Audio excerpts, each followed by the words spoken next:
இருக்கீங்களா? நல்லா இருக்கும், நல்லா இருக்கும். நீங்க நல்லா இருக்கீங்களா? காளி ஹர மகாதேவ், ஜெய் சங்கரமாரி தாயை போற்றி.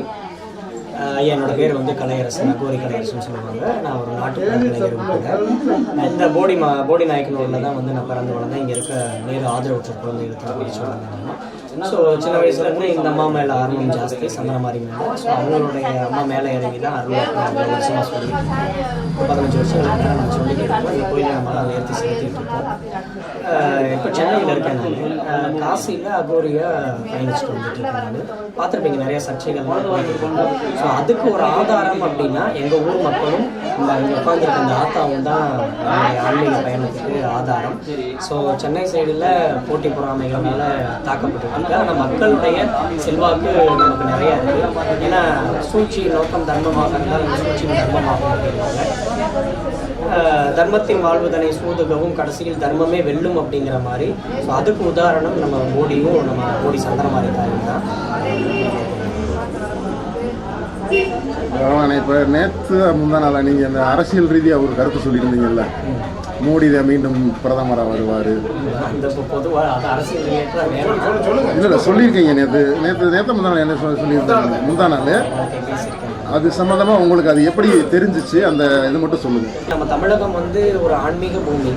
அதுலேயும் மோடி தேனி மாவட்டமெல்லாம் வந்து முழுக்க ஆன்மீகம், ஜாதி மதமற்றது. எங்களுடைய போடி நாயக்கனூர் வந்து மோடைய நாயக்கர் ஆண்ட மண் இந்த மண்.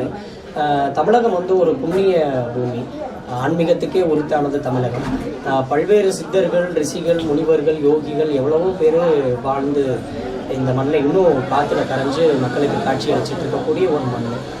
ஸோ அப்பேற்பட்ட மண் வந்து பார்த்தீங்க அப்படின்னா அந்த மண்ணில் பிறந்த தமிழர் வந்து நிச்சயமாக ஒரு நாள் நாட்டை ஆளுவார் அப்படிங்கிறது ஒரு நிதர்சனமான உண்மை தான். வைரமுத்து அவர்கள் கூட கவிதையில் சொல்லியிருப்பாரு, சொல்வாங்கி எல்லோரும் சூளுரைத்த பாட்டு கடல் உள்வாங்கி போனதடா உங்கள் குரல் கேட்டு, வரம்புகளில் யார் வரட்டும் ஒரு யுத்தம், தமிழக மக்களின் நாடி நரம்புகளில் ஓடுதடா ராஜராஜ ரத்தம் என்று சொல்லியிருப்பார். ஸோ அது ஒரு நிதர்சனமான உண்மை தான். அம்மா முன்னிலையில் உட்காந்து நான் சொல்கிறேன். நான் நிச்சயமாக தமிழன் ஒரு நாள் நம்ம நாட்டை ஆளத்தான் போகிறாங்க. அதே மாதிரி பார்த்தீங்க அப்படின்னா மீண்டும் சித்தர்கள், யோகிகளுடைய ஆட்சி வந்து தமிழகத்தில் மலரும். அதில் தேனி முதலிடமாக இருக்கும் அப்படிங்கிறதுல எந்த ஒரு ஐயமும் கிடையாது. ஏன்னா தேனி வந்து முழுக்க ஆன்மீகத்தையும் பக்தி, மக்களுடைய ஒற்றுமை, இங்கே மதம் பார்க்கறது கிடையாது, ஜாதி பார்க்கறது கிடையாது. ஸோ அப்பேற்பட்ட ஒரு ஒற்றுமை மிகுந்த எங்களுடைய மாவட்டத்திலிருந்து நான் இன்னைக்கு இந்த நேர்காணலில் சந்திக்கிறேன். உங்களுக்கு இந்த சக்தி எப்போ இருந்து கிடைச்சிச்சு? நான் 7 வயசுலேருந்தே நான் இங்கே குறி சொல்லிட்டு இருக்கேன், ஆடிட்டு இருக்கேன். நான் அகோரியா ஆனது இப்போ ஒரு 1.5 வருட காலங்கள் தான். நம்ம காசியில் இப்போ பயணிச்சு அகோரியா, அது காளியை வந்து நம்ம உபாசனை பண்ணியிருக்கோம். எனக்கு எங்கள் ஊருக்காரவங்களுக்கு இது மாறியாக இருந்தாலும் அம்மாவை நான் காளி ரூபத்தில் தான் பார்ப்பேன் நான். ஏன்னா இன்றைக்கி அவள் எனக்கு காளியாக தான் தெரியவா. அவள் நம்புறவங்களுக்கு நடராசன் எங்கள் அம்மா, நம்பாதவங்களுக்கு அவளே யமனாவும் இருப்பாள்.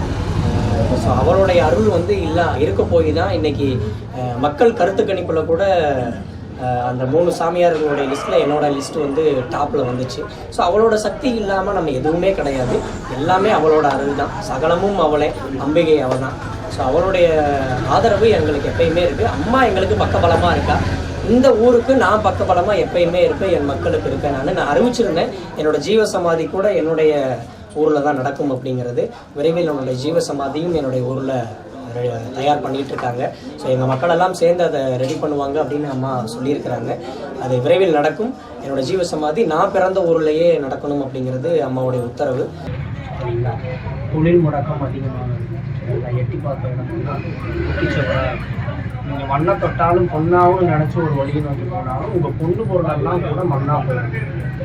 ஆனால் பிறந்தது வேணால் பொம்பளையாக, ஆனால் உங்களுக்குள்ளே இருக்கிறதெல்லாம் ஒரு ஆண் குணம். சரிங்களா? எதாக இருந்தாலும் தைரியமாக நான் வந்து பார்ப்பேன் அப்படிங்கிறது. இதில் வச்சு பார்க்கும்பொழுது உங்கள் கணவன் இப்போ வந்து வேற ஒரு அஃபேர் இருக்குது. சரிங்களா? அவங்க கூட இருக்கிறதுக்கான வாய்ப்புகள் கிடையாது. வேற ஒரு அஃபேர் இருக்குது.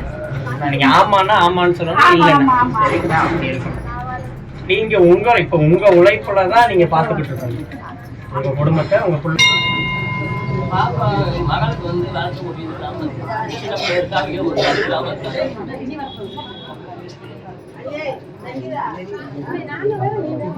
பேர் முரியஸ்வரி, போடி சுப்ராஜ் 2 காலனி. கலையரசை வந்து சின்ன பிள்ளையிலேருந்து இங்கேயே பிறந்து வளர்ந்தவன். எங்கள் கடையில் தான் நாங்கள் டீ கடை வச்சுருக்கோம். எங்கள் கடையில் தான் டீ வடை சாப்பிட்டு அவன் வளர்ந்ததே எங்கள் கடையில் தான் வளர்ந்தியான். சிவகாமி ஹாஸ்டல் இருக்குது, அங்கே தான் அவனோட வாழ்க்கையை நடத்தினான். நல்லா படித்த பையன். அவனுக்கு ஒரு 10 வயசுலேருந்தே அவனுக்கு சாமி ஒரு இது அவனுக்கு இருக்குது, சாமி பக்தி இருக்குது. 11 வயசு 12 வயசுலாம் தீச்சட்டி எடுத்து வருவான் சந்தனமாரி கோயிலுக்கு. இப்போ சந்தனமாரியம்மா அங்கே மேலே இறங்குது. இங்கே எல்லாத்துக்கும் வரம் கொடுப்பியான். என்ன வரம் கேட்டாலும் அவன் கொடுக்குறது கரெக்டாக பழிக்கும். குழந்த வரம் கேட்டால் அடுத்த வருஷத்தில் குழந்தையோடு வருவாங்க. அவன் சொல்கிறது கரெக்டாக பழிக்கும். காசிக்கு போயிருந்தியா? சரி. காசிக்கு போயிட்டு இப்போ இங்கே வந்திருக்காப்புல, கோயிலுக்கு இங்கே வந்திருக்காப்புல, சந்திரமாரி கோயிலுக்கு போடிக்கு வந்திருக்காப்புல. எல்லாருமே அந்த சாமி கேட்டுக்கிட்டு இருக்காங்க, குறி கேட்குறாங்க. சந்திரமாரி நல்ல சக்தி வாய்ந்தது. அவர் சொல்கிற பழிக்கிறதுனால எல்லாரும் கேட்குறாங்க. அவங்க சொல்கிறது பழிக்கிறதுனால எல்லாமே பொதுமக்கள் பூராமே வந்து அவங்ககிட்ட குறி கேட்குறாங்க.